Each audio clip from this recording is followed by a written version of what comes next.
Welcome, everyone.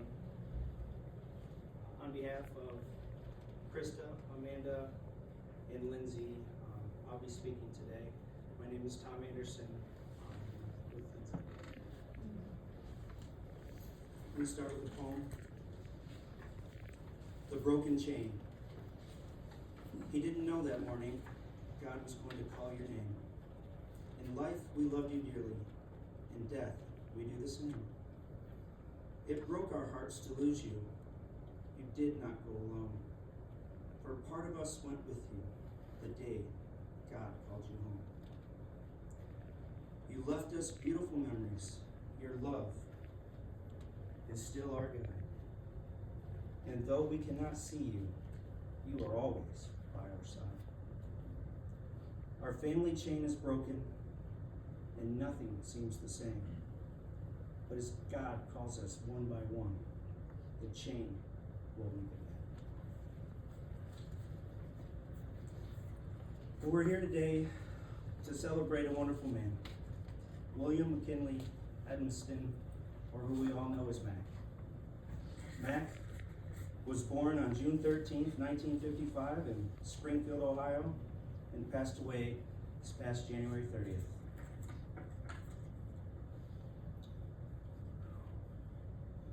Mack attended Greenon High School, where he made lifelong friends and met the love of his life, Krista Sneed, who they've been married for 49 years this year, or would have been this year.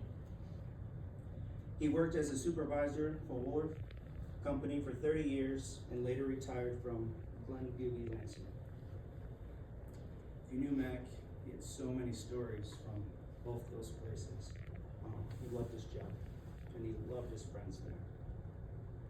He was an avid outdoorsman and cherished fishing trips to Canada and Alaska and time spent at deer camp with his family and friends. Mack took great pride in watching the accomplishments of his daughters and later in life, his grandchildren. Nothing brought him more joy than being a papa. He didn't know a stranger, and he was always willing to help those that he cared for. Mack, again, was a wonderful man. The family wishes to extend their deepest gratitude to everyone here, far and near. Now, Krista asked me to speak on behalf of her, so these are her words. I would like to thank everyone for coming today as we celebrate the love of my life. Thank you to you all. Thank you to all of you that have prayed and continue to do for Mack, Amanda, Lindsey, and me since January 25th. Please know that we feel those prayers and they continue to sustain us during this very difficult time.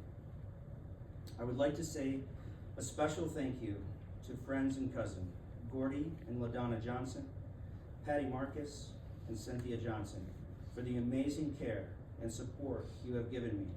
Will never be forgotten. And to Amanda, Cameron, Lindsey, and Tom, who have met my every need, your dad would be very proud of you. Now a reading from Psalm 23, using the Living Bible. Because the Lord is my shepherd, I have everything I need. He lets me rest in the meadow grass and leads me beside the quiet streams. He restores my failing health. He helps me do what honors him most. Even when walking through the dark valley of death, I will not be afraid, for you are close beside me, guiding the way. You provide delicious food for me in the presence of my enemies. You have welcomed me as your guest. Blessings overflow. Your goodness and unfailing kindness shall be with me all of my life, and afterwards I will live with you forever in your home.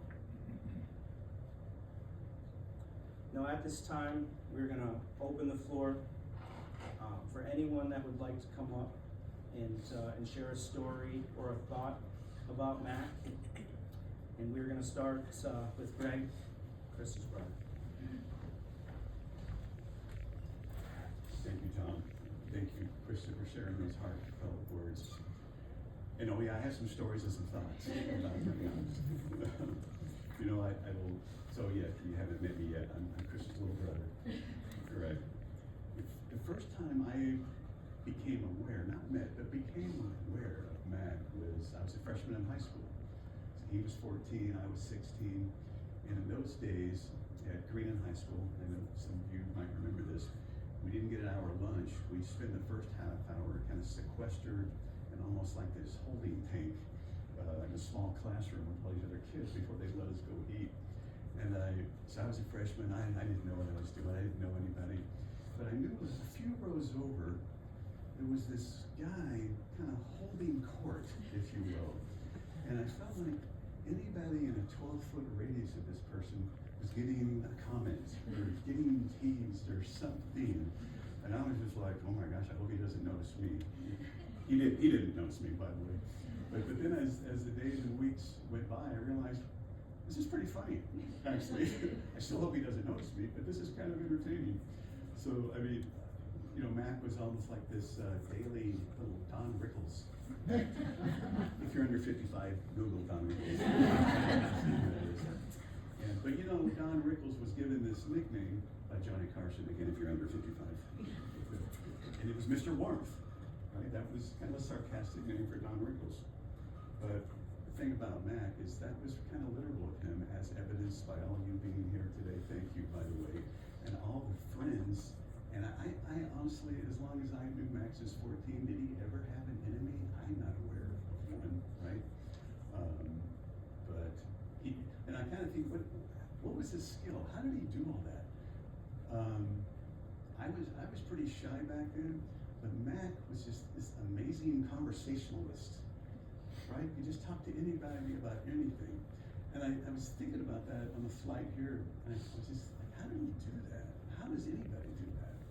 But in Mack's case, you know, I ran across something recently, and it was kind of reframing the thought of what's intelligence. And I don't think it's necessarily, you know, alphabet soup beside your name and advanced degrees. I think intelligence is defined by curiosity, and not just curiosity, but empathy and caring. So in that regard, Mack was a genius, right? Because he had all those qualities. That was his level of intelligence. And I think all those attributes have created quite a legacy. And Krista and Mack have created a legacy in the family. And that will continue both with Krista's presence, but I'm most assuredly it will continue with Mack's presence and him being imprinted in your hearts and souls. So I know that's quite the legacy. And it's not finished, right?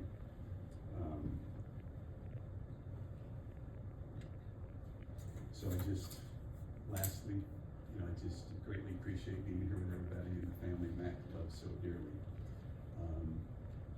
I'll just one last story. Just so you know, it's okay to tell stories, right? Krista, you're okay with that, right? But I was watching, kind of unexpectedly, Deborah and I had dinner we're in our hotel room last night. I was watching the Grammys, just half watching it. And then Joni Mitchell came on. First time she'd ever performed with the Grammys, 80 years old. And I suddenly realized, oh my gosh, I was into the Beatles, the Stones, the Who, Deep Purple, anybody? I had no use for that kind of music. But it was Mack who said, hey, you should check this out. Check this person, Joni Mitchell. He liked some of the folk music types, Cat Stevens and others. And so I did that, and I've been a fan ever since. So just little ways that he influenced my life, and I'm sure all of yours in big and small ways. So I'm just grateful that he was in my life. So Tom, I don't know, toss it back to you or open it up for everybody, or what are we doing? Let's open it up. Thank you, everybody.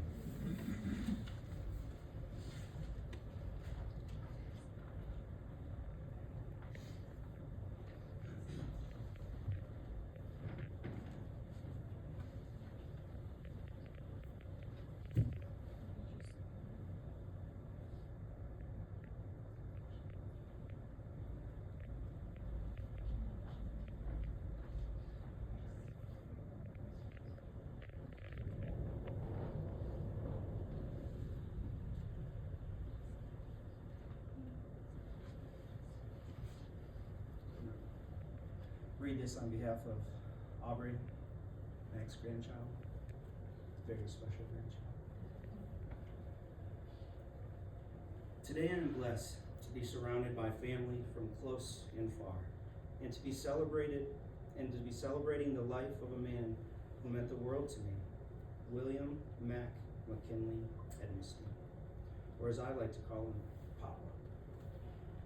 My Papa was someone who would give you the shirt off his back, even if it was his only shirt. He was stubborn, and probably why we get along so well. Very true. He was a teacher to my siblings and I.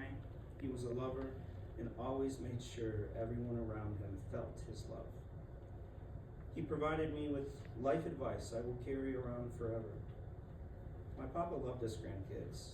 He would stop by multiple times a week, whether it was just to bring us a Frosty, go get us lunch, or running errands. In the summertime, I knew going to Grammy and Papa's house was the best thing that could happen. Papa always made sure we had sprinklers and slip and slides throughout the day, and then having a bonfire with Grammy and himself late at night, surrounded by s'mores and hot dogs. Once Grammy went to bed, my Papa would grab granola bars and coffee, and we would stay up all night watching shows from his childhood. Papa also loved the outdoors. From when I was little, and he would take me camping, which just meant pitching a tent in the front yard, bringing me a heater, and eating all the snacks we could find. To later in life, bringing me hunting with him. I think he knew he was never going to get a deer with a rowdy little girl. But he didn't mind. He just enjoyed the fact that we did it together. My Papa brought me my first record player the day after he found out I knew everything about them. Later that summer, he bought me my first record. We had found it at a garage sale.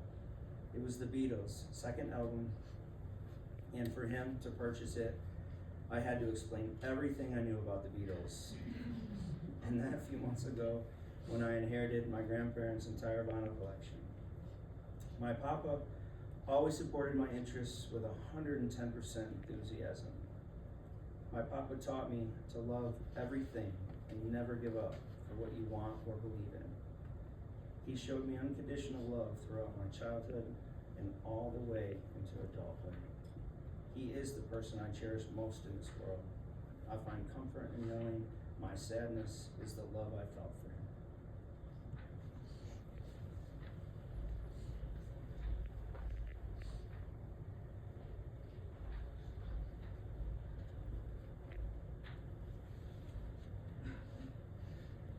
Anybody else like to come up and share a story?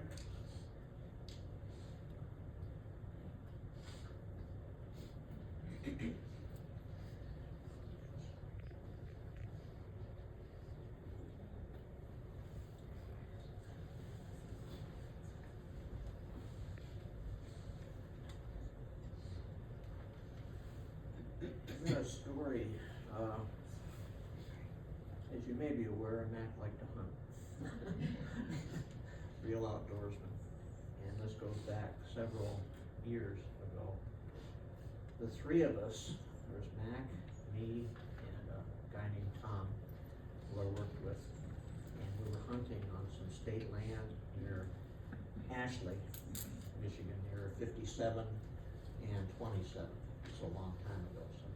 But anyway, we're in a wood lot, and we were bird hunting, and not having much luck, and then the three of us stumbled across a deer, a buck that was laying there in the grass, and it had an arrow in it, and Mack reached down and felt the deer. And he says, my gosh, this deer hasn't been dead for very long. It's still warm. The carcass is warm and everything else. So he proceeded to gut it out. not to be too graphic, but he did it very quickly and very expertly. He'd done it many times before. And we drug it, the three of us drug it back to the car. Seems to me it was a Chevy Suburban, but I don't know. Put it in the back. And we were driving out of that area down a dirt road, and we came across a guy who was walking towards us down the road. And Mack stopped the truck, and he asked this total stranger, he says, did you shoot a deer in this area? And he says, yes, last night, just before dusk. I'm an archery hunter, and I shot this buck. And Mack says, oh really? And the guy says, yeah, I did, and I'm looking for it. I figured I wounded it, and it probably fell over in the brush, woods, whatever. And Mack asked the guy, he says, what kind of an arrow were you using? What kind of arrows are you using? And the guy said something like B-20. I'm not an archery hunter, so I don't know if he was making this up or not. And Mack knew. He says, we just found a deer, and I pulled the arrow out, we gutted it, and that was a B-20. What you're saying is true, it's your deer. And so he went back, opened the trunk, and gave the guy his deer. Now, he didn't have to do that. He could have kept it with a nice sized deer. I think it was a 6-point. But he did. It just shows the generosity, fair-mindedness, all these other qualities. I'll never forget that story, because we could have driven home with a deer and, you know, that type of thing. But he didn't. He asked a few questions, and the guy was true to his story, and it was a great experience, and I'll never forget that about Mack. It shows what type of man, what type of person he was. And great man, great friend, and I will miss him until the day I pass away. So God bless Mack Edmiston.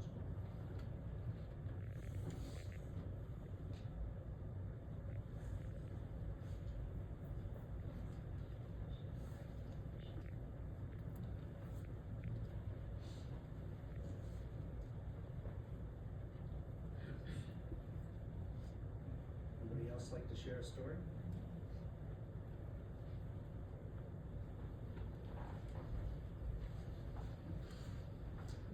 I'm gonna try and do this.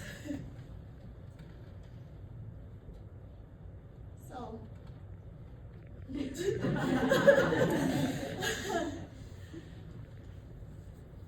first off, I'm just overwhelmed by the amount of people here from walks of life that I never even knew my dad during. It's just humbling. A lot of you guys knew Dad in a different capacity. The capacity a lot of you didn't get to know him in is Papa, which my oldest daughter spoke about eloquently and nailed him to a T. Growing up, my dad was a lot of fun, but there was also a very strict side to him. We didn't do elbows on the table. We didn't talk back. So it was amazing when a little 8-pound, 2-ounce bundle of joy came along and suddenly there were no rules. Aubrey, my kids were, I just don't have words to tell you guys what they meant to him. But you know, Aubrey was the only grandchild for 6.5 years. And in those 6.5 years, my dad became a person none of you would believe me if I tried to tell you about, which is what I'm gonna do, because my mom and I have reminisced on things we walked in on and things he allowed Aubrey to do that would have blown your mind if you knew him. Just a few stories that I'll share with you guys because they bring me a lot of joy in remembering my dad. When Aubrey and I lived with my mom and dad the first 2.5 years of her life. And so Aubrey spent a lot of time with them when I was working or going places or had things to do. Mom and I had been out somewhere and we came home and sits my dad in the recliner. Aubrey's sitting on him with a pack of Crayola markers and she has tattooed him up and down his arms and legs. And Krista and I walked in the door and we were just mouths on the floor because that would have never, like, we probably couldn't have gotten marker off the paper growing up. And here sits Aubrey giving him full sleeves and tattoos. Jordan will remember this story. Aubrey was older, we had Adelyn, and we were going somewhere, and we were taking them over to my mom and dad's to have them watch them for us, and we stopped and got fast food, and as parents do sometimes, we held on to the food and ate some of the fries in the bag before we dropped them off, and upon getting to my mom and dad's, Aubrey, who has matured quite well since then, had quite the little temper at that point in time, and she determined that we had eaten all her fries, and she was, pardon me, but she was pissed. And she started crying and having a little tantrum, and she proceeded to lock herself in my mom and dad's bathroom. And as the parent, you know, we don't give into that kind of behavior, that's not appropriate, and she still has fries. But Papa had other ideas, and he got her to come out of the bathroom, and he bundled her up and drove her to McDonald's and got her brand new fries. Again, something that never would have happened growing up. And Mom mentioned the other day a story about him trying to fix something under the sink, and so he's, you know, shoulders deep underneath the sink in the cupboards, and Aubrey's just climbing all over him, and you know, Krista's thinking, oh, he's gonna lose it soon if she doesn't get off of him and stop bugging him. And so she went to move Aubrey, and he scolded Mom, and he told her, you leave her there, you let her, she's just fine. So again, my sister will confirm, never would that have happened. My dad just, you know, he had special moments with Adelyn and special moments with Tyson, but there was just a really unique bond having Aubrey for those 6.5 years as their first grandchild. And I can't tell you guys, I don't know if I could have raised these babies without him. When I went back to school, he watched Tyson, and he got Adelyn off the bus, and they stayed with them in the afternoons until I could pick them up, or Jordan got out of work to get them. And I'm so incredibly thankful that we were never far from my mom and dad, and they got to have that time with them. And wow, I feel cheated that my dad won't be there for so much more of it, and he'll miss so many things. I know he'll be there, but he won't be physically present. I'm so thankful that my babies got to know him and have those memories with him. And the person that he was when he became Papa will be the person that I remember him as the most. I mean, he'll always be my dad, but getting to bless him with that and see that with him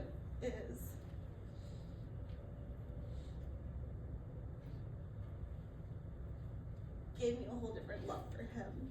And so I'm just really thankful to my children, to Jordan, who I have children with, to Jacob, who's still here somewhere. I don't know if he left, Aubrey's dad. That we have these beautiful kids who brought my dad so much joy. I'm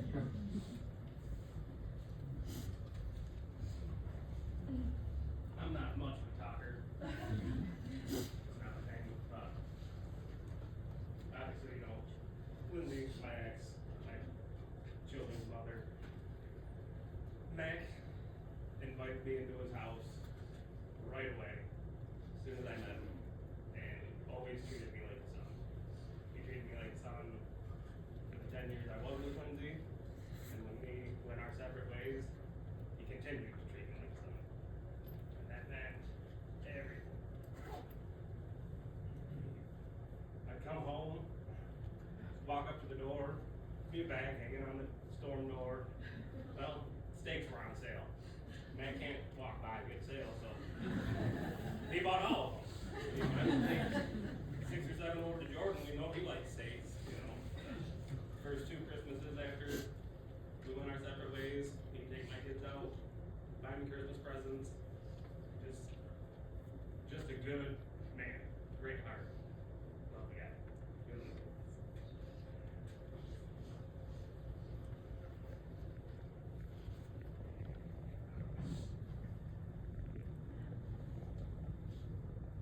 Anybody else?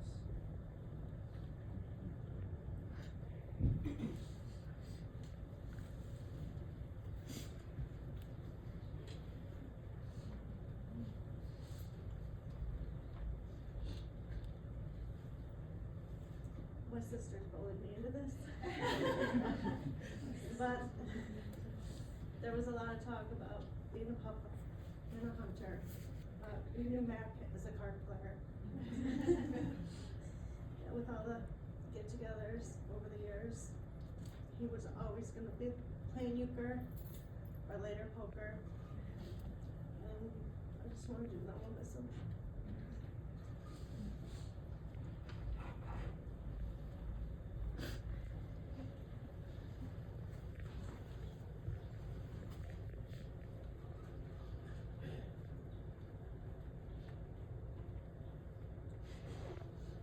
Anyone else?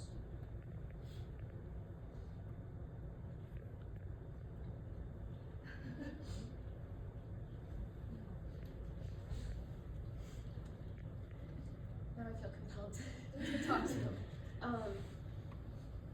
For those of you who don't know me, I'm Pam. I'm Lindsey's best friend. We met riding bikes when we were 5 years old. And from that moment on, my family and her family became completely intertwined. I also feel like I grew up in the Edmiston house. I was the guest with my elbows on the table, by the way. And I forever have in my head Mack coming into the room and saying, "Oh, there's frickin' frack."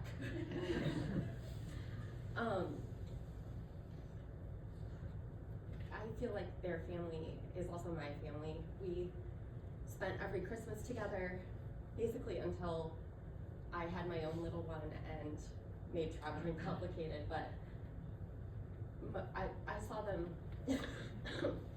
multiple times a year, and I always loved, like, Mack was a man's man. He was a strong guy, but then he was so soft and so genuine also, and I always appreciated, it's, you know, from when I was little to, you know, when I moved to the East Coast many years ago, and I'd talk to him when I was home, and he would always remember the details of my life. He'd say, "Tell me about the subway. What's it really like to take the subway to work?" Say, "Oh, so you work in this neighborhood? What is that neighborhood like?" Like, he genuinely wanted to know the details of my life, and I forever appreciate that. He did get incredibly soft when he had grandchildren. You know, Aubrey giving him a card, or Adelyn or Tyson giving him something for his birthday would bring him to tears. He loved you all so much, and I feel like I lost a family member too. We will have our reunion still. I will come back. We'll all get together, and there will be a hole there. He was also a wonderful friend to my parents, and I know that they're hurting.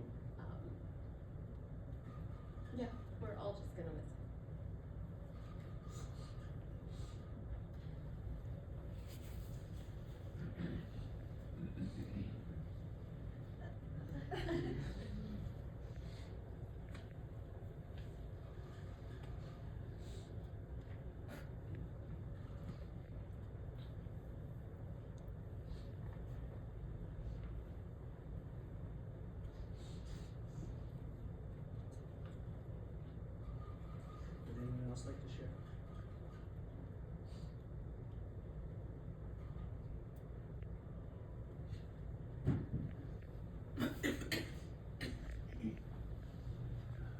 My name is Philip Nosker. I'm Mack's nephew, and he was really like a second dad to me. He taught me how to hunt, how to fish, and from the time I was about 11, 12 years old, I got to go on the Canadian fishing trips with him and the family, and I mean that was just too good to be real for me at that time in my life. It was just and the stuff we would see, and you know, it was the first time I ever flew in a plane, and he was right there, and of course anybody that knew Mack for very long had some stories about him, had some inside jokes with him, you know, but just some of the things that were just huge in my life. I remember one time we were out there in Canada fishing this lake, and it was just me and him in this boat, and it wasn't much of a boat, you know, and we saw this this moose and her little calf swimming across the lake, and Mack started the boat, and we went over there. We were like going around him, you know, like right there. My eyes are just this big, you know, looking at this. They just can't believe where I'm at, you know. But he knew exactly how to handle himself and the boat and everything around it, and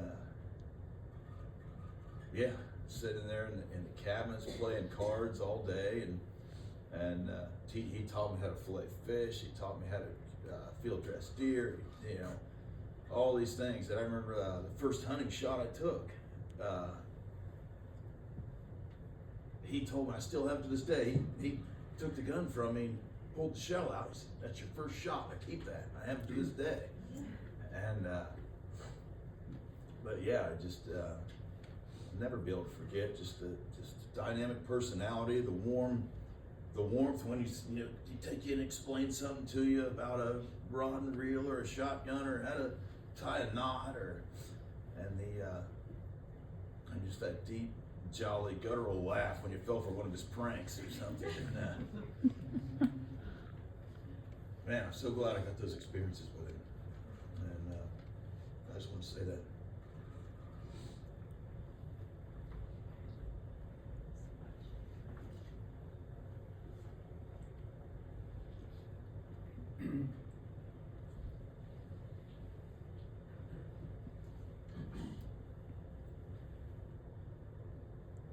Anybody else?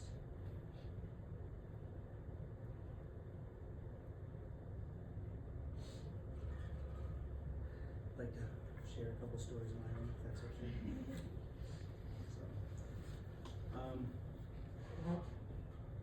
The past few years, diabetes had gotten to Mack, and it kind of taken its toll. So he had neuropathy in his hands and his feet. So for those who don't know, that means you can't feel. And so some of the things he loved to do, he wasn't able to do anymore. And for me, unfortunately, that was the time I got to meet him. So it's been absolutely amazing to hear all these stories about Mack, because it really showed me who that man was. So I'm going to tell you a little bit about how I first met Mack. Knowing his daughters, Krista and Lindsey, just at the time I hadn't met Amanda yet. Very put together, very beautiful. And then there was Mack.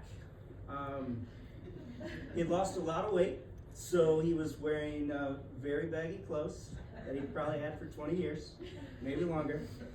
And he had this beard. I mean, he looked like a homeless guy. His beard went down to here. If you haven't noticed yet, we'll walk over here and point this picture out, because before you leave, you need to look at the picture. What's that? Right here. You probably didn't even know that was him. So apparently shaving had become difficult, or at least that's what he said. And I don't know what it was, maybe 2 years that he. Yep. So we really need to thank Pam and Scott, because he decided that when Pam and Scott decided to get married, that he probably should not look that way in the wedding photos. So that is the first time I got to see the clean-shaven Mack that most of you knew. So, and then only one other story. A couple years ago, Mack, you know, I would say the family, we all kind of tried to talk him out of going to deer camp, just because of his motor skills and at that time. And but he really, really wanted to go, and he has absolutely fantastic friends that take care of him when he was there. And I think just to show us, he was the only one that got a deer that year. And he was very proud to come home and tell us that he got it. And you know, in pure Mack form, very generous. He even, like Jordan said, he came home and pretty much gave most of it away. So, just a great man. So, guess I'd like to, for myself, to end with, we talked about, you know, the poem, The Broken Chain, that Krista had me read today. And it talked about the family chain being broken and that the chain will link again. And all I want to say is, with all these great stories, absolutely fantastic memories, but we're going to create so many more stories and great memories moving forward. And we'll be able to share them back when that chain links again. So, I'd like to call Cynthia up for the ending prayer.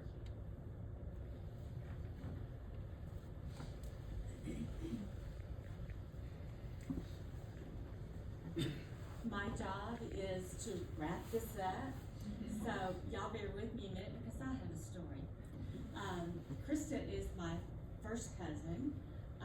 Her dad and my mother were siblings. So Krista and I have known each other since diapers.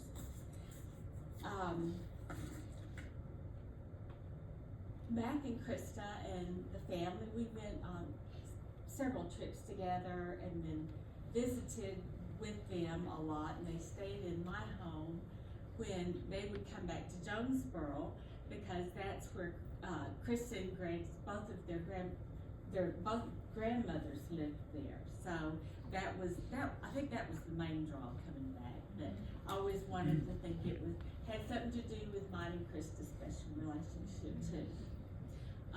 Krista and I had a little talk last night, and her comment about mine and her relationship was that we sort of always know what each other's thinking. We just don't really have to say anything. We just kind of, yeah, I get it. But anyway, one of their trips to Jonesboro, Greg, I don't think you were there, and you may not have ever heard this story, but my garbage disposal went out. And to me, you know, easy fix, just go to Sears and pick one up for $50. And they, $50, you know, it's gonna be a lot more than $50. And we're talking how many years ago, Krista? This was a long, long time ago. Yeah, since Lindsey was there. Okay. Well, anyway, we had a little lower level den, and so Krista and I kind of camped out down there, and the guys had gone to Sears and come back, and lo and behold, they had found a garbage disposal for $50 that happened to be on sale. So those two guys had everything taken apart, and were trying to install that garbage disposal. Well, Krista and I took a peek up into the kitchen to kind of get an idea of what was going on in there and why it was taking so long. You couldn't see the floor for all the parts. And I don't know if they had them separated or not, but I kind of looked at Krista and did, you know, we just kind of did the look to each other. And I said, you know, Jim really doesn't know what he's doing, and I'm so glad Mack's here. And Krista said, well, I don't think Mack knows what he's doing either. But anyway, they got it running. So that was, that, we have a picture somewhere. We've got to locate that picture with all the parts on the kitchen floor. But that was a fun memory. And there's many more. My love goes so deep for Matt and for Krista and for the family. Krista's the sister I never had, so I guess that's where the telepathy comes from between us. But like I said, my job is to kind of wrap this up and help kind of close up the service today. And I want to do so by sharing a benediction with you.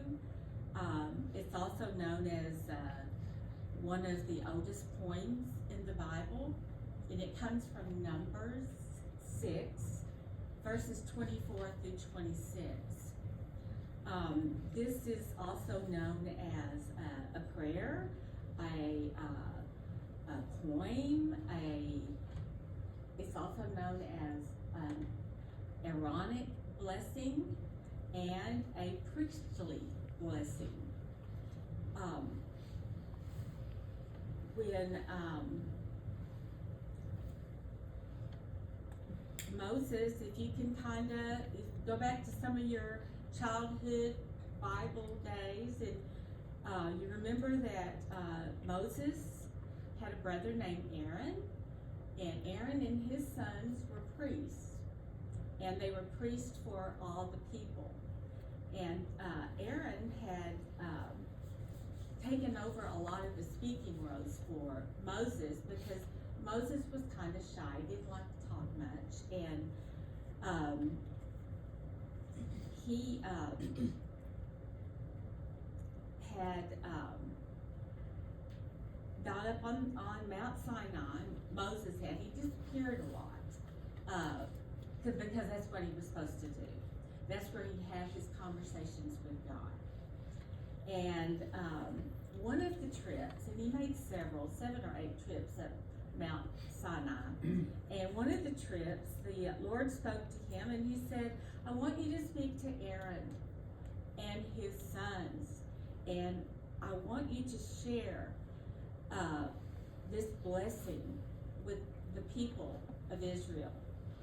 And I want you to say these words to them.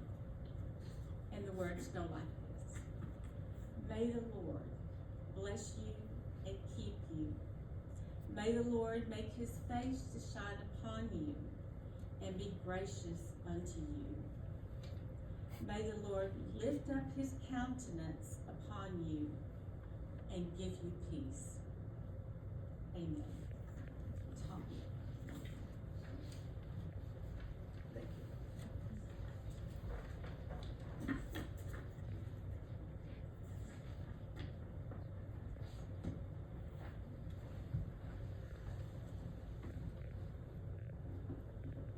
This concludes the service today for Mack. Family would like you to know that we'll have an informal gathering at Sanctuary Spirits. It's right here in Grand Ledge. It's probably less than a half a mile from here. If you need directions, you can come talk to me afterwards. But if you have a smartphone, just type in Sanctuary, and I'm sure it'll come up. So just go to the light where the speedway is. Go left, and it's about 100 yards on your right hand side. So, I just again want to thank everyone that came today. This is absolutely overwhelming to see so many of you here. Mack, I just want you to know that Cameron, Jordan, Jape, and I will never be able to fill the void, but we will do the best we possibly can to be partners to your amazing family and your strong daughters and grandchildren. So again, thank you all for being here today. I know it means a lot. It means a lot to Krista, Amanda, Lindsey, and family. So everybody be safe on your travels home today.